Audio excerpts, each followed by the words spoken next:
naman ng jackal ng bagong silang na gazelle. Maprotektahan kaya ito ng kanyang.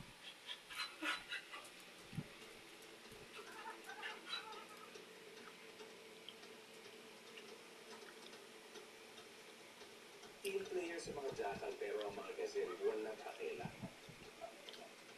Ayaw nilang madamay lalo na kung hindi naman nila kamag-anak ang biktima. Ang gazelle ay isa sa pinakamabilis na antelope sa Africa.